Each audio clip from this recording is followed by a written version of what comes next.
Olá, meu amigo, minha amiga. Olha só, sim, é possível cancelamento de benefícios concedidos judicialmente, mas existem alguns casos que não pode ser cancelado. Você sabia disso?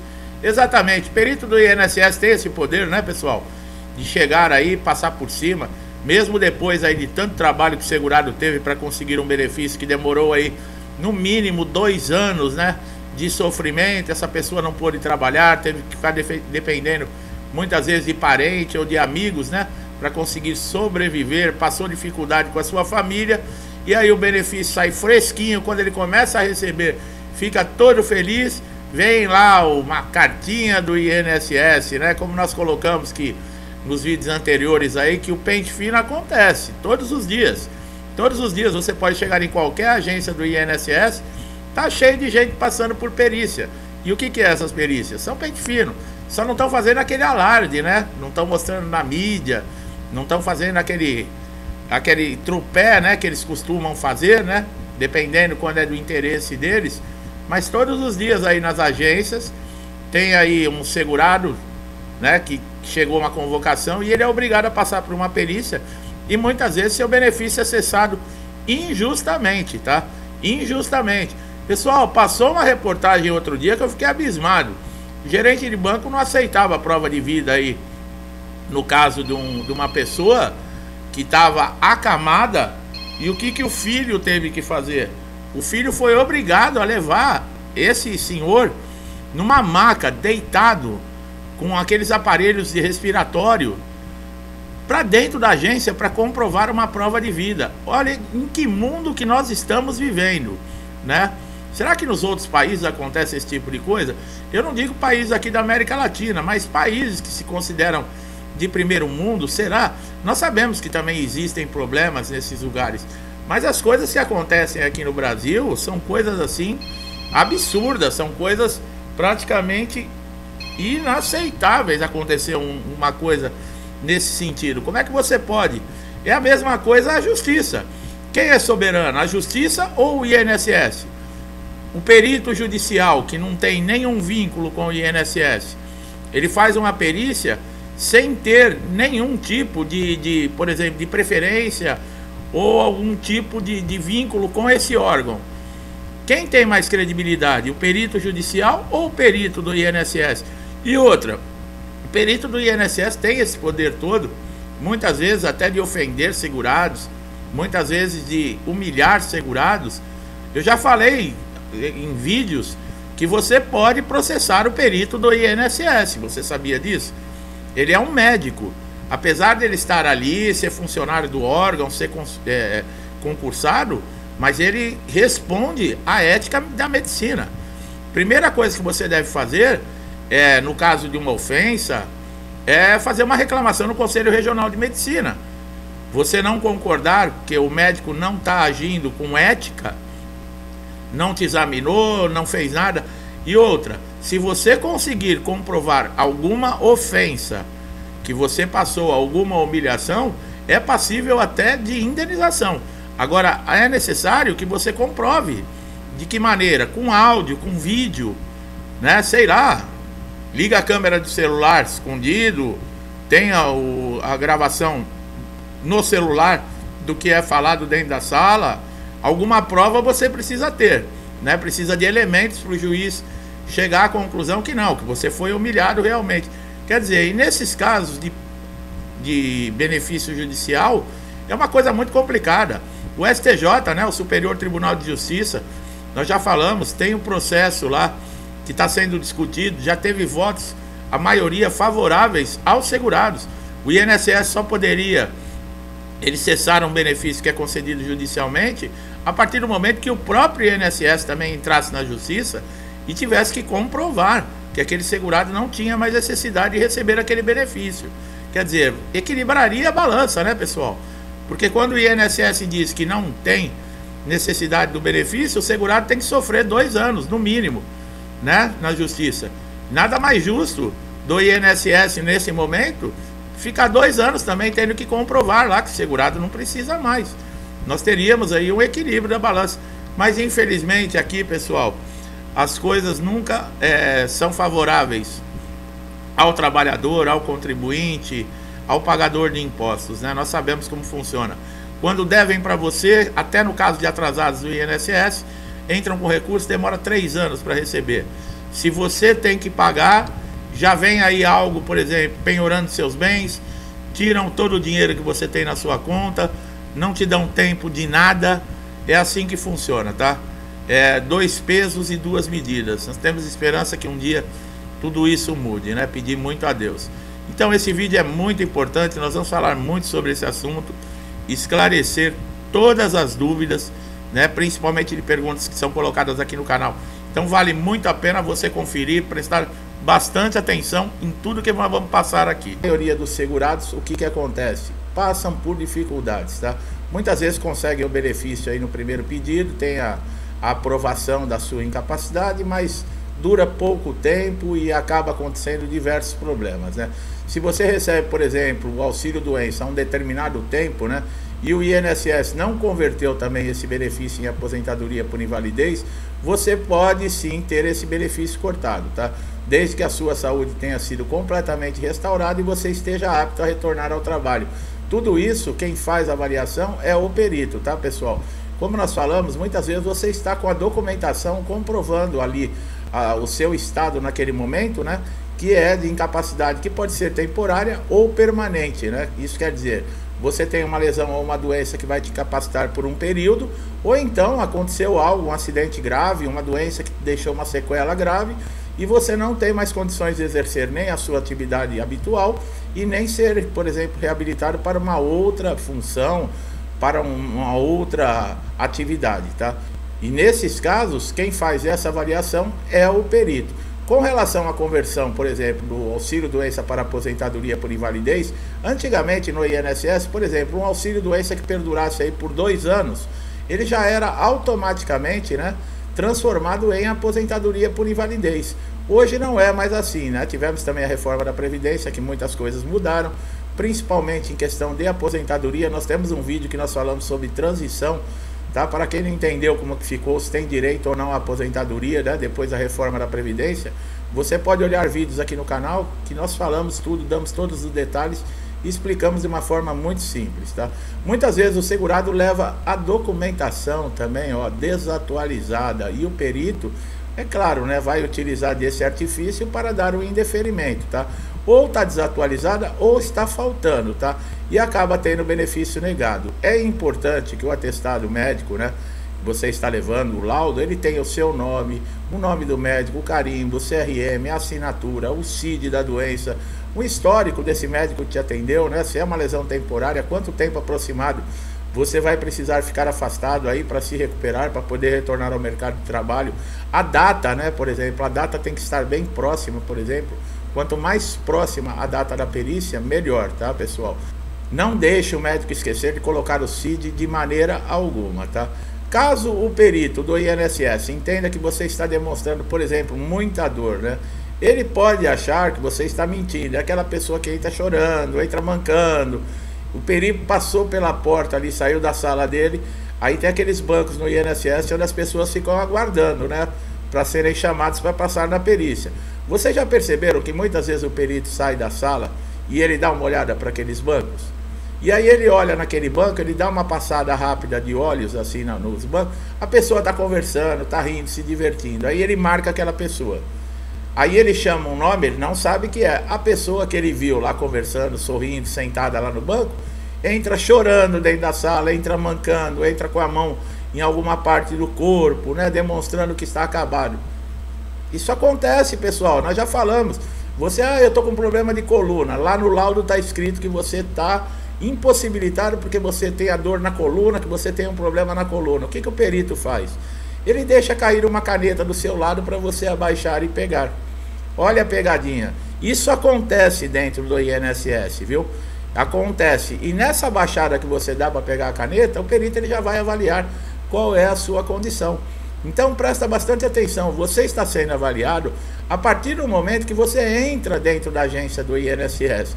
Eu vi uma reportagem um dia, que foi uma denúncia que fizeram, né? Acho que todos vocês viram, alguns anos atrás até. A pessoa vinha caminhando, quando chegava no quarteirão do INSS, ela abria uma cadeira de rodas, ia empurrando, né, ia sozinho com a cadeira de rodas até o INSS. Ele saía de dentro da perícia, foi preso essa pessoa.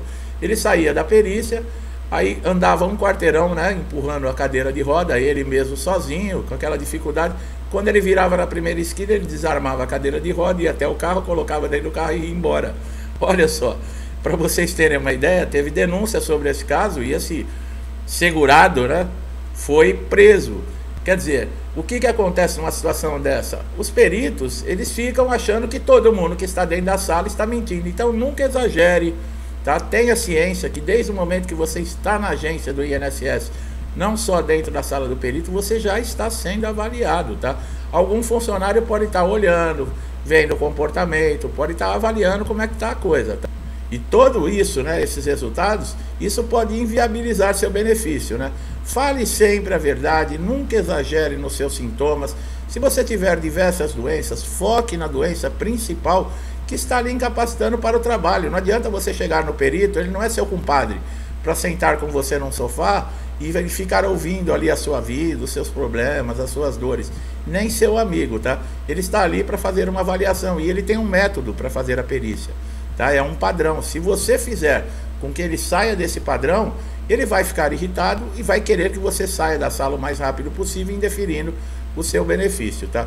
Aposentadorias e pensões, né, concedidas há mais de 10 anos entram numa lista de benefícios que não podem ser cortadas no INSS. Né? Contudo, isso não se aplica a segurados que conseguiram, por exemplo, o benefício de forma ilegal, utilizando documentos falsos para ter direito, tá? Isso é o chamado, né, esse prazo de 10 anos é chamado prazo decacional, tá? Para entrar com recurso no INSS é preciso você acessar, por exemplo, o site, né, Meu INSS, que é uma ferramenta essencial para todos os segurados. Nós já explicamos, né, que você consegue resolver tudo quanto é tipo de problema de serviços que você precisa no INSS sem comparecer à agência através do seu smartphone, que todo mundo tem. Baixe o aplicativo no seu smartphone, faça o login do Meu INSS e você tem lá tudo disponível na palma da mão. E antes você conseguia, por exemplo, resolver um problema somente comparecendo na agência. Hoje, de qualquer lugar, você faz em 2, 3 minutos, resolve esse problema. Se você tiver dificuldade e não sabe como fazer o cadastro, nós temos um vídeo aqui no canal que eu explico de uma forma fácil, tá? Bom, depois que você fez o login, né, dentro do portal Meu INSS, você vai clicar em agendamento e solicitações, novo requerimento, tá? Recurso de benefício por incapacidade, vai preencher um formulário e vai dar entrada nesse recurso, tá? Maiores de 60 anos de idade, né, que recebem, por exemplo, aposentadoria por invalidez, segurados que têm 55 anos e já recebem o benefício há mais de 15 e portadores de HIV, esses estão dispensados de passar por perícia, tá, pessoal? Esses segurados são aqueles que recebem benefício de aposentadoria por invalidez. O auxílio doença não tem essa exclusão, tá? De acordo com o artigo 436, né, do Código de Processo Civil, o juiz não fica vinculado a um laudo pericial, podendo formar a sua convicção a partir de outros elementos ou fatos provados no processo. Olha aí nós já estamos falando de processo dentro da justiça. Como nós falamos, você pode entrar com recurso caso sua perícia seja negada ou indeferida. Quer saber de todos os dispositivos que você pode utilizar? Basta fazer uma pesquisa aqui no canal que você também vai encontrar diversos conteúdos que nós falamos sobre isso, tá? A partir do momento que você não tenha, por exemplo, os seus direitos respeitados dentro do INSS, você entrou na junta de recursos, pode demorar 2 anos para sair um resultado. Dificilmente é revertido, por exemplo, o diagnóstico do perito dentro dessa junta de recursos, que são avaliadores, funcionários do próprio INSS, muitas vezes amigo do perito. Então eles não vão contrário à decisão do perito. Você não precisa ficar aguardando e nem é obrigado a entrar na junta de recursos, tá? A partir do primeiro indeferimento que você tiver no INSS, você já pode entrar com uma ação judicial. O que você não pode é ir direto na Justiça Federal querendo abrir um processo sem ter, por exemplo, uma negativa do INSS, tá? O perito judicial, ele é igual ao perito do INSS, tá, pessoal? Ele não é seu amigo, não é seu compadre. Ele está ali para fazer uma avaliação. A diferença é que nós já falamos, né? Geralmente no INSS são clínicos gerais aí que prestam concurso e entram no INSS. Na justiça, geralmente, os peritos judiciais são especialistas, tá? Em diagnósticos de certas lesões, de certas doenças. por exemplo, um especialista em ortopedia, um especialista em cardiologia. Cada um deles tem uma especialidade. Então a perícia judicial, ela tem muito mais credibilidade do que a perícia no INSS, né? Esse perito, ele pode formar uma convicção a partir também de outros elementos, tá? Por exemplo, os laudos que você levarem, histórico cirúrgico, laudo de tratamento que você passou, receituários médicos, o perito também avalia tudo isso, tá? Além desses documentos estarem, por exemplo, anexados no processo. Bom, quando a justiça manda, né, o INSS implantar o benefício, por exemplo, que você teve uma sentença favorável, né? O processo judicial, ele é longo, tá? Pode demorar em média aí de 18 a 24 meses, tá? De acordo com o decreto número 3048 de 1999, o INSS tem 45 dias para fazer a implantação do benefício e iniciar o pagamento, tá? 45 dias, por quê? 30 dias para implantar o benefício, mais 15 para fazer o pagamento. Por quê? A sentença pode chegar e a folha da data prévia, por exemplo, pode já ter fechado. Então você vai ter que esperar o outro mês, né, para receber. Demora pelo menos uns 45 dias. Algo que também deixa os segurados muito ansiosos é no caso aí quando ganha um processo judicial para saber se tem atrasados a receber. Com certeza tem, né? Porque você foi para a justiça exatamente porque o seu direito foi negado no INSS. Então, você vai ter direito desde lá da primeira negativa que houve dentro do INSS até o final do processo, dá um bom montante. Até 60 salários mínimos, esse atrasado ele é pago em requisições de pequeno valor, mais conhecido por RPVs. Essas requisições elas são pagas aproximadamente em 60 dias ou até menos, tá? A justiça vai enviar uma carta, no caso, para a sua casa, dizendo o banco que está depositado, o número da conta, o valor, os cálculos que foram utilizados e a data que o dinheiro vai estar disponível. A partir desse momento, né, dessa data que o dinheiro está disponível, você compareça à agência, no caso, com um documento oficial com foto, tá? É necessário. Acima de 60 salários mínimos é precatório, pode demorar mais de um ano para receber. São títulos do governo e o governo faz a liberação uma vez por ano, tá? Com relação ao laudo pericial também, o juiz ele não precisa, por exemplo, aceitar o parecer do perito, tá? Caso, por exemplo, o laudo pericial tenha sido desfavorável, né? O perito judicial disse que não encontrou nenhuma incapacidade em você, o juiz ele pode formar uma convicção a partir da documentação que você enviou. Então, como nós sempre falamos, uma das dicas principais que nós damos aqui no canal é com relação a documentos, ao seu cadastro atualizado, e você faz tudo isso através do portal Meu INSS, tá, pessoal? Essa documentação, para vocês verem como é tão importante, se o perito judicial que o juiz convocou para a perícia dizer que não existe incapacidade, o juiz pode deixar de lado o laudo pericial e formar convicção em cima da documentação que foi anexada no processo que você levou, tá, para abrir o processo. Então, olha como é importante todas as dicas que nós damos aqui no canal. Então, aproveite todos os nossos conteúdos. Quanto mais conhecimento você adquirir, menos sofrimento no INSS você vai ter, pode ter certeza disso. Meu amigo e minha amiga que chegar aqui pela primeira vez, eu espero que vocês tenham gostado da informação, do conteúdo. Não deixe de dar um like aqui no vídeo, se inscrever no canal, ativar o sininho de notificação para você ser sempre beneficiado com os nossos conteúdos diários. Colocamos aqui todos os dias, né, vídeos completos com informações atualizadas, e pode ser aquela informação que vai ajudar você a resolver aquele problema de semanas ou até meses e você não acha uma resposta, não consegue resolver, mas nós vamos te ajudar. Meu amigo e minha amiga que estão sempre aqui comigo, muitos estão desde o início do canal, meu muito obrigado, né, por estarem sempre incentivando, ajudando, compartilhando, interagindo com o canal, tá? Que Deus abençoe a sua casa, sua vida, sua família com muita paz, amor, harmonia, prosperidade, saúde. Tudo que eu desejo para mim, eu desejo em dobro a todos vocês. Meu muito obrigado, um forte abraço e até os próximos vídeos.